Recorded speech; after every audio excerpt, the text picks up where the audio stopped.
Do you struggle with your dog with recall or with asking them to come?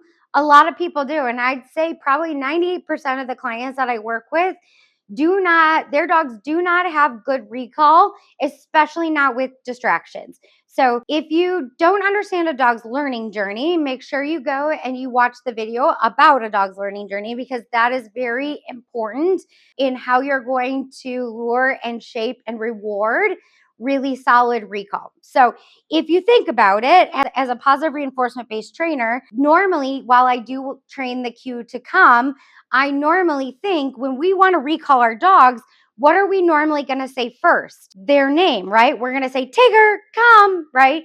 But a lot of times people do not train the cue come as effectively as they should, or with luring, so the dog understands the behavior expectations.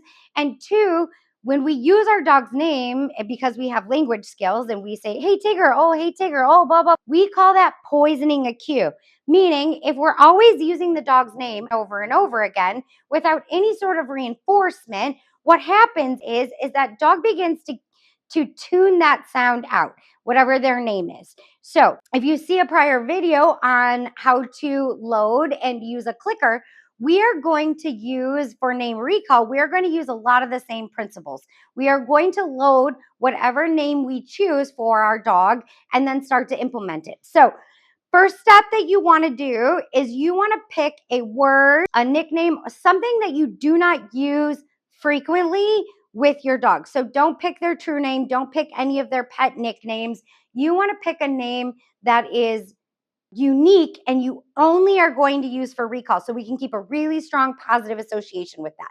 So for Apollo, use Lolo. For Mela, I use Mama. So for Tigger, I actually use Wigs. I normally like recall words to be short and sweet, easy to say, fun and upbeat. And you want to make sure that you're using this only for recall and you're always reinforcing. So the first step is we need to load what the dog's recall word is. So like I said, Tigger's is Wigs. So we need to create a super positive association when we're doing this. So rule number one of recall is when you do say their recall name, you want to say it once. You want to say it with enthusiasm and excitement. We want our dogs to be able to come to us. So when you begin to load your dog's recall name, you want to use that same tone, that same voice, that same happiness, so that it all kinds of comes together. It becomes muscle memory for you. So I like to get a handful of treats, hide them behind my back. Then all I'm going to say is, Wigs, treat. Wigs, treat. Now, it's not important in the beginning that your dog looks at you, because remember, they're just starting to learn what that word means. That word means reinforcement is coming. A treat is coming. Wigs. Wigs. I want you to see as they get better and as they start to learn, Wigs, that sound means a treat is coming. That is when they are going to start looking at you. Wigs.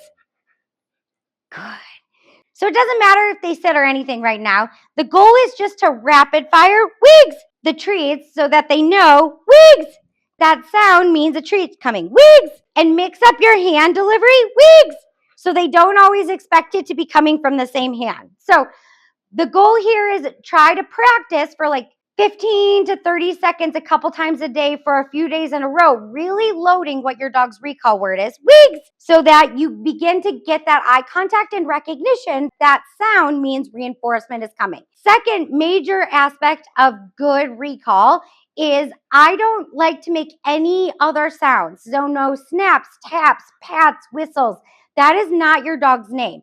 We want them to hear that sound, Wigs, and know that it's coming from you and move forward. I like to save those extra sounds for times when there are lots of big distractions. You're in an emergency situation and you need to make yourself way more exciting, enticing, or distracting than whatever is going on. Then you can use those sounds. For everyday recall in your house, in your backyard, on a long line, you should really make sure that your dog has really solid name recognition. So number 3, remember, dogs fundamentally learn via luring.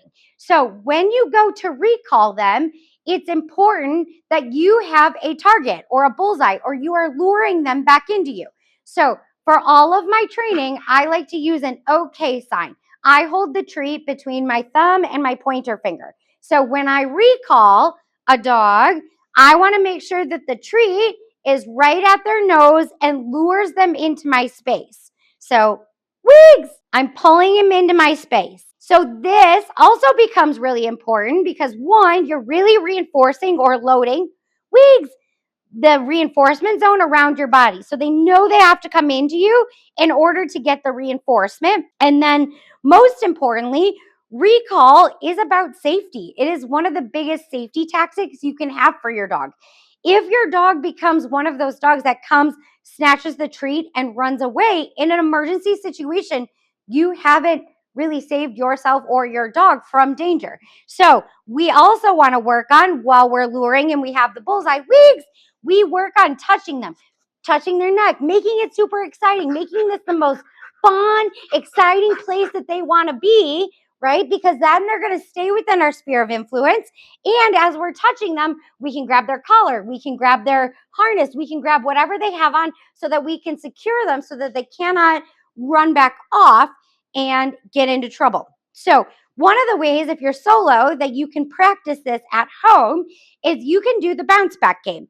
So the bounce back game is pretty simple. After you've really loaded their word and you have the muscle memory to actually do the proper recall, what you're going to do is you're going to take a treat, you're going to toss it away from you, you're going to let your dog eat it, and then you're going to call them back to you. Good boy. So I'm going to toss the treat away. Good boy. So you can do this anywhere. Toss the treat away. Wigs. Good boy. So if you notice, when I call him, I'm going to do it this way so you can see front forward. I'm going to toss the treat away. Wigs. Good boy. Yay. Good boy. So we want it to be super exciting and fun. Couple of things with recall. One, if let's say your dog took off out the front door and you are like, get over here, darn it. No dog is ever going to come back to that. They're going to be like, crap, I'm in trouble. I'm going to run even faster, right? So yelling angrily at them is not going to do it. This helps get you really good and have the muscle memory. So in those emergency situations, Wigs, you know exactly what to do. You've practiced it. You've rehearsed it. Your dog is comfortable and they will come back to you because it's fun and exciting. They're not going to get punished. So we want to make sure if we're going to use recall that we are saying it once with enthusiasm. We are definitely always reinforcing every time we can. 2, we're not making any other sounds. 3, we have a very clear bullseye target, luring them into our sphere of influence.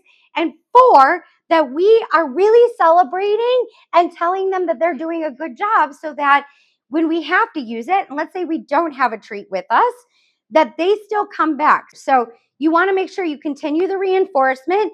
And most importantly, once you create your dog's recall name, do not poison that sound, right? Meaning only use it for recall. Make sure there's a high rate of reinforcement so your dog really sees it as exciting, validating, and rewarding to come back into your sphere of influence. So that wraps up a quick little demo and intro on how I like to train a really solid name recall. I have another video on how to follow through with what I would say is an emergency come command. You call them, they're super distracted, and they're thinking about it. How can you follow up and make sure that they come back to you if they are in one of those kind of like pivotal moments? So if you liked this, feel free to try it at home. Pick a really fun, exciting word or name, load that name correctly, and then practice.